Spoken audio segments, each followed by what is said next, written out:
Christophobia, War Against Christianity, by Dr. Peter Hammond.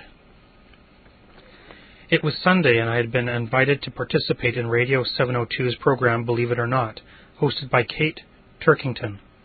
The subject was Christophobia. Little did I realize that the explosive and mostly hostile reactions from callers would demonstrate the reality of Christophobia better than anything I could have said on the program. The program host, Kate Turkington, began by expressing her surprise that I had written an article on the subject of Christophobia. She said that she had never heard of such a thing and challenged me to justify the statement that she quoted from our article on the www.christianaction.org.za website. Quote, "Many of our freedoms are at risk. There is a rising tide of anti-Christian intolerance worldwide." Unquote. I responded by pointing out that it is a fact that there is a growing worldwide war against Christianity. Last year, over 160,000 Christians were killed for their faith. Christians have been beaten, imprisoned, and killed for the crime of being a Christian in Red China. In Sudan, Christians have been bombed, massacred, and sold into slavery. In Indonesia, Muslim mobs have wiped out entire villages of Christians, burning down many hundreds of churches.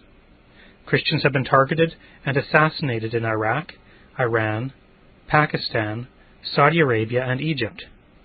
Missionaries in various parts of the world have been kidnapped, murdered, and in India even burned alive by mobs of Hindu militants. Kate Turkington expressed the opinion that surely this is an exaggeration, and the situation could not possibly be that bad, and haven't I inflated the figures because this was just too unbelievable? What were my sources? I replied that as a missionary who has been dedicated to serving persecuted Christians in restricted access areas over the last 26 years, I had personally witnessed the destruction of literally hundreds of churches.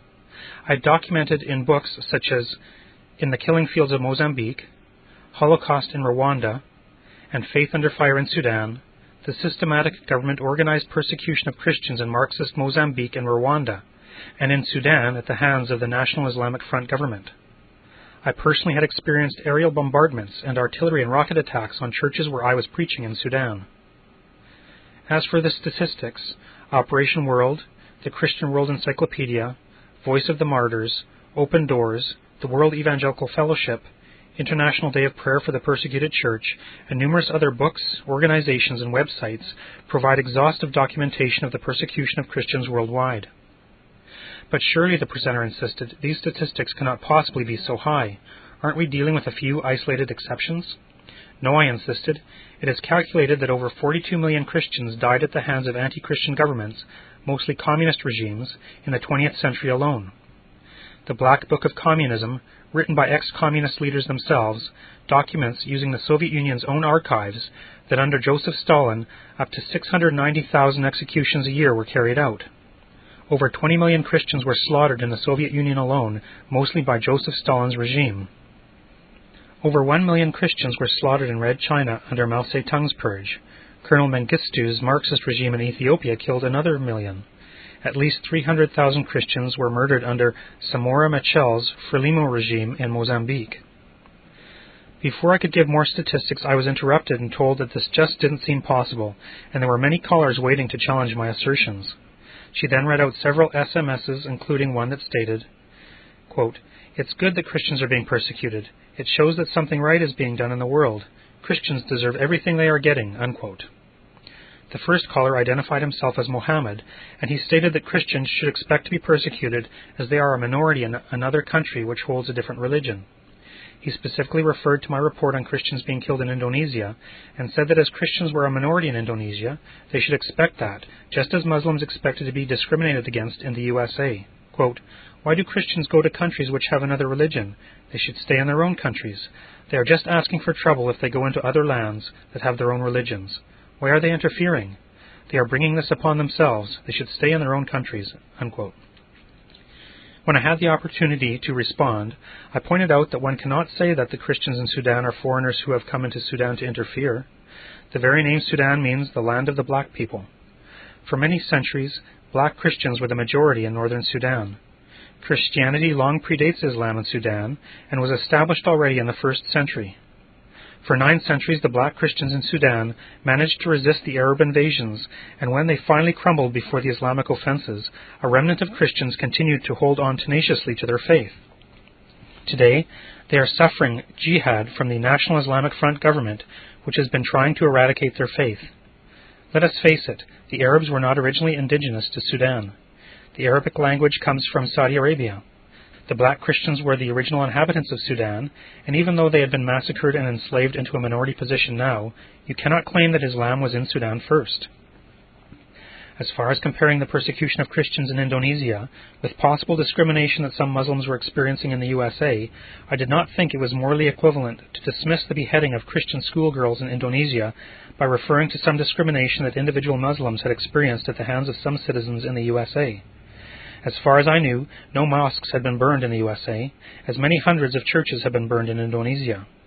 Nor do I know of any Muslims who have been massacred in the USA, although many hundreds of thousands of Christians have been massacred in Indonesia.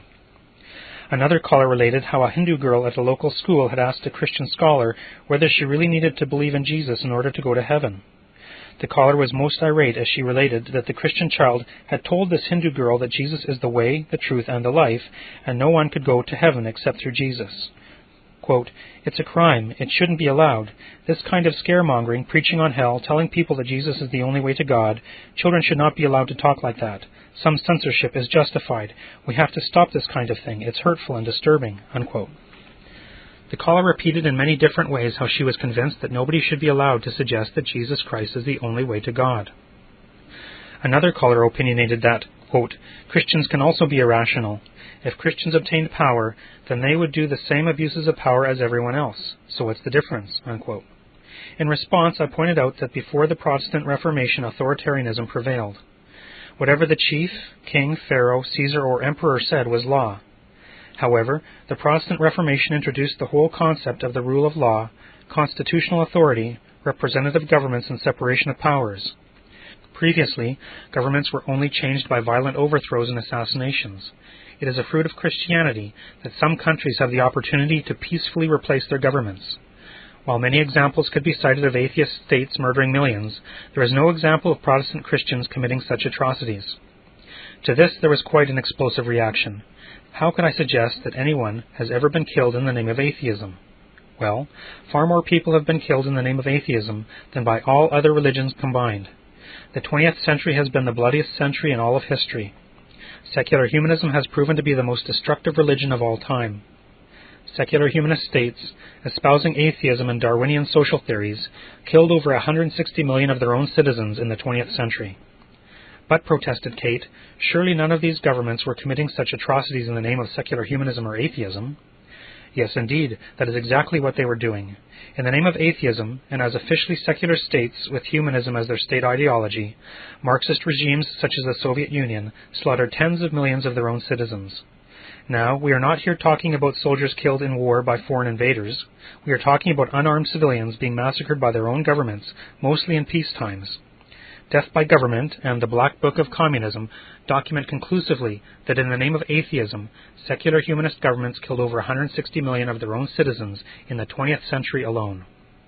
The secular state has proven to be the greatest killer ever, and secular states made the 20th century the bloodiest century of all time.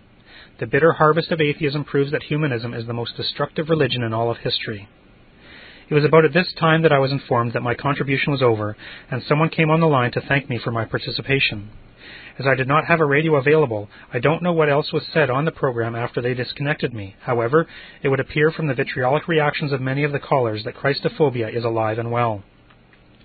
This radio program gave fresh impetus to a book I'm working on, along with a number of other Christian leaders, called The War Against God. If the world hates you, you know that it hated me before it hated you. If you were of the world would love its own. Yet because you are not of the world, but I chose you out of the world, therefore the world hates you. If they persecuted me, they will also persecute you. John 15, verses 18 to 20. Still Waters Revival Book's note. Let us also not forget the millions upon millions of people who have been massacred by the atheism and communism of secular states through abortion. This Reformation audio track is a production of Still Waters Revival Books. You are welcome to make copies and give them to those in need. SWRB makes thousands of classic Reformation resources available, free and for sale, in audio, video, and printed formats. It is likely that the sermon or book that you just listened to is also available on cassette or video, or as a printed book or booklet. Our many free resources, as well as our complete mail-order catalog, containing thousands of classic and contemporary Puritan and Reformed books, tapes, and videos at great discounts, is on the web at www.swrb.com.